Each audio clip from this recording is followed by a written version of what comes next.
தொழில் நிமித்தமாக பல இடங்களில் பரவி இருக்கும் உறவினர்களை ஒன்று சேர்த்து காணும் வாய்ப்பை குலதெய்வ வழிபாடுதான் ஏற்படுத்தி கொடுக்கிறது. மறைந்த முன்னோர்கள் வழிபாடுதான் காலப்போக்கில் குலதெய்வ வழிபாடாக மாறியதாக கூட சொல்கிறார்கள். குலதெய்வ வழிபாடுதான் நாளடைவில் பலரும் வணங்கும் சக்தியுள்ள தெய்வ வழிபாடாக மாறியிருக்கும். எல்லோரையும் ஒற்றுமைப்படுத்துவதே இந்த குலதெய்வ வழிபாடு ஒன்றுதான்.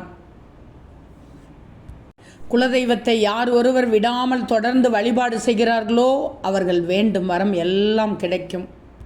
இஷ்ட தெய்வ வழிபாடு போல் இல்லாமல் குலதெய்வ வழிபாடு என்பது வாழ்க்கையின் ஒவ்வொரு நிலையுடனும் பின்னி பிணைந்துள்ளது.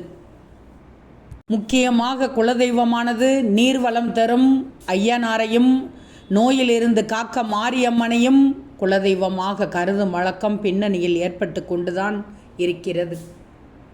பெரும்பாலான குலதெய்வ வழிபாடுகள் சூலம், பீடம், மரம், கரசம், கல், பெட்டி போன்ற அடையாள குறியீடுகளை கொண்டே நடத்தப்படுகிறது. நோய்கள் நீங்கவும் பிள்ளை வரம் கிடைக்கவும் மழை பெய்யவும் மக்கள் குலதெய்வத்தையே பெரிதும் நம்பிக்கொண்டிருக்கிறார்கள். ஊருக்கு நல்லது நடக்கும் என்ற நம்பிக்கையில்தான் கடந்த 100 ஆண்டுகளில் கிராமங்களில் நடக்கும் குலதெய்வ வழிபாடுகள் மிக மிக விமரிசையாக நடத்தப்பட்டு கொண்டிருக்கிறது. குலதெய்வம் இருக்கும் இடத்தில் நிச்சயம் வேப்பமரம் அல்லது வில்வ மரம் இருக்கும்.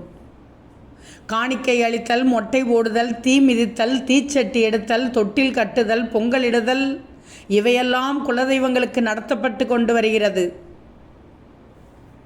ஒரு சிறப்பு என்ன தெரியுமா?